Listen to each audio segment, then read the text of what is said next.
Bonjour, dans ce tutoriel, nous allons voir comment créer un diagramme à bande chevauchée et un diagramme linéaire. Ce sont des diagrammes qui sont utilisés pour la présentation de deux variables.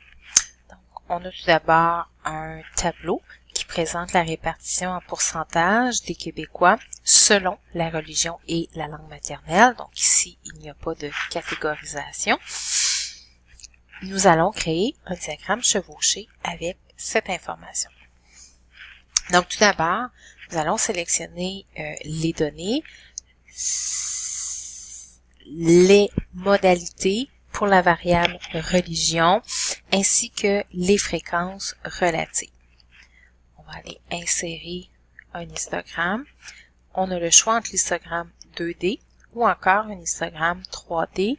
Prendre uniquement les histogrammes qui sont groupés.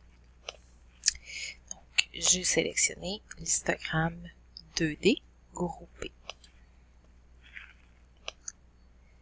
Alors, tout d'abord, étant donné que nous présentons deux variables, il serait intéressant d'avoir un diagramme avec des bandes qui présentent un dégradé de couleurs. Donc, j'ai modifié les couleurs et je choisis une couleur pour laquelle on a un monochrome dégradé.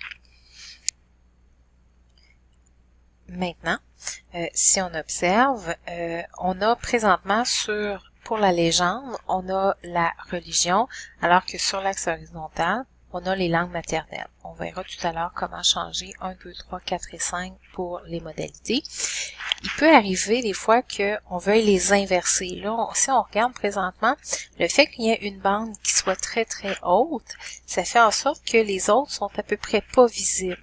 Donc, ce qu'on peut faire, c'est intervertir les lignes et les colonnes pour voir si ça amène quelque chose d'intéressant, de plus intéressant à présenter. Donc ici, on voit que ce n'est pas le cas. La fameuse bande est toujours présente, elle écrase les autres. Donc dans ce cas-ci, peu importe ce qu'on choisit, ça n'a à peu près pas d'effet. Une alternative, c'est d'afficher les pourcentages, donc d'afficher les étiquettes. Alors, on vient dans notre plus et on peut afficher maintenant les étiquettes de données pour bien voir à quoi correspond chacune des valeurs. Maintenant, nous allons changer nos séries 1, 2, 3, 4 et 5 pour les modalités de la langue. Alors, on va dans l'outil « Sélectionner les données ». Alors là, on voit présentement, série 1, 2, 3 sont dans la légende. Donc, on va ici « Entrée de légende ». Donc, on peut soit les modifier une à la fois. Donc, on clique sur « Modifier » et dans « Nom de la série », on vient appuyer sur la petite flèche rouge pour choisir « Français ». Donc, on revient, on appuie sur OK, puis là, on voit que maintenant, série 1 est devenue la modalité appropriée, c'est-à-dire français. Le problème, c'est qu'il faut les changer une par une. Donc, une façon d'aller plus rapidement, je vais cliquer ici, je vais annuler ce que je suis en train de faire. Je vais aller intervertir les lignes et les colonnes. Donc, la présentation que j'avais au départ, c'est-à-dire les modalités manquantes représentent les étiquettes, les valeurs, les modalités présentes sur l'axe horizontal. Alors là, je reviens à sélectionner les données. Et là, on voit que 1, 2, 3, 4, 5 fait figure, ce sont les valeurs pour les étiquettes de l'axe horizontal. Donc, je peux toutes les modifier à la fois en cliquant sur Modifier. Et la plage d'étiquettes, je viens sélectionner de français jusqu'à Autres. Et là, on voit apparaître sur notre graphique les modalités au bon endroit. Donc, je reviens à mon graphique. Et là, j'ai quand même quelque chose d'assez bien. Je vais maintenant mettre en forme, donc ajouter les informations nécessaires à mon graphique pour respecter les normes de présentation. J'ai ajouté le titre à mon graphique, un titre numéroté. J'ai aussi identifié les axes, donc religion pour l'axe horizontal, pourcentage de Québécois pour l'axe vertical, et j'ai aussi ajouté une source.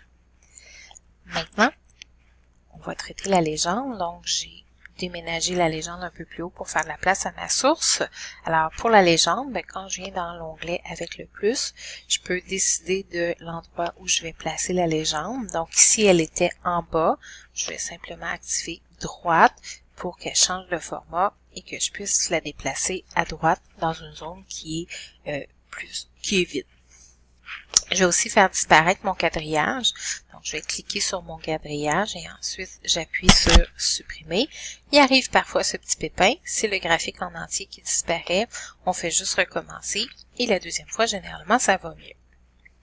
J'aurais besoin pour mon axe vertical, étant donné que le quadrillage a disparu, ça pourrait être intéressant d'insérer des petits traits pour indiquer les graduations, parce que là, mes chiffres présentement, ils flottent un peu. Donc, je vais cliquer avec le bouton droit de la souris sur la graduation. Je vais activer, mise en forme de l'axe, voilà. Et je vais descendre ici à la graduation. Type principal, on va aller chercher à l'extérieur. Donc, on voit qu'il est apparu un petit trait à chaque 10. Donc, à chaque 10 unités, ça correspond à la graduation principale. Et si on veut en avoir un petit peu plus, à chaque graduation secondaire. Donc, je vais cliquer ici sur type secondaire. Je vais aussi afficher à l'extérieur. Je vais en profiter pour changer le nombre de décimales à l'affichage de ma graduation. Présentement, j'ai un 0 partout, qui est inutile. Donc, je vais changer le 1 pour 0. Si on jette un coup d'œil au résultat final, on aurait terminé notre diagramme à bande chevauchée.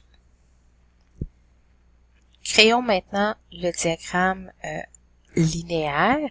Donc, un diagramme linéaire, on va le créer à partir du tableau qui est la répartition en pourcentage des Québécois par catégorie de religion.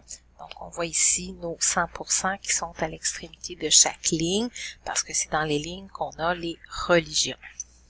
Donc, on a déjà un graphique que l'on a produit puis qui contient beaucoup d'informations qu'on va pouvoir réutiliser pour notre diagramme linéaire. Donc, on va faire un copier-coller de notre diagramme à bande chevauchée et on va le retravailler pour créer notre diagramme linéaire. Donc, la première chose que l'on va changer, c'est le type de graphique. Alors, on a un histogramme groupé présentement. On va aller modifier le type de graphique pour choisir un histogramme empilé à 100%. Donc, on appuie sur OK. Donc, c'est pas si mal. Ce qu'on va devoir modifier, c'est que ici, pour chacune des bandes, le total des pourcentages devrait être 100%, ce qu'il n'est pas parce que présentement, les informations qu'on utilisait, c'était celles du tableau 1. Donc, on va venir modifier l'information. Alors, on vient sélectionner les données. Et là, on voit qu'on utilise les données des cellules A4 à F8. Donc, nous, on va plutôt privilégier dans le tableau 2 les cellules A31 jusqu'à F35. Alors, si on jette un coup d'œil à notre diagramme, alors on voit que là, ici, pour autres religions, on a bien et bien un total de 100%, donc 16,7, 20, 0 et 63,3. Ça correspond au pourcentage de chacun des Québécois chez ceux qui avaient une religion autre que catholique et protestant. Si jamais vous vérifiez, donc il peut arriver des fois si j'intervertis les lignes et les colonnes, donc il peut arriver parfois lorsque vous vérifiez, le total n'est pas de 100%. Là, ici, on voit là, par exemple, pour français, on a le total de ces informations-là. C'est illogique, c'est supérieur à 100%. Donc, c'est inapproprié. Alors, si jamais ça vous arrive, sachez que vous pouvez simplement intervertir les lignes et les colonnes pour avoir les pourcentages au bon endroit. Il nous resterait à modifier, à faire un peu de place pour la légende. Donc, j'ai placé à droite. Donc, je vais diminuer un peu ma zone graphique pour bien voir ma légende. Modifier le titre. Modifier le titre aussi. Donc, c'était la répartition en pourcentage des Québécois de 15 ans et plus par catégorie de religion selon la langue maternelle. Et on aurait une dernière chose à faire, c'est au niveau des étiquettes. On voit qu'il y a certaines étiquettes qui sont sur des couleurs foncées, donc des bandes foncées, ce qui fait qu'on ne les voit pas très bien. Alors, on peut, en cliquant sur une étiquette, toutes celles de la série s'activent. Donc, on voit que c'est la série français. On vient dans le ruban accueil et on change la couleur pour blanc, donc ce qui fait qu'elles sont plus visibles. On peut faire la même chose avec celle de l'anglais. Si des fois il y a des étiquettes, comme par exemple si on a un 0,0, donc en cliquant 2 fois avec quelques secondes d'intervalle sur la même étiquette, on peut activer uniquement celle-là, puis on peut la déplacer ici parce que le 0,0 ne fait référence à aucune couleur, fait qu'on peut la déplacer. Même chose pour les 0,0 qu'on a ici. Donc, pour indiquer que c'est le. Alors, voilà. Oups, j'ai oublié aussi de changer figure 1 pour figure 2. Donc, c'est ce qui termine notre diagramme linéaire.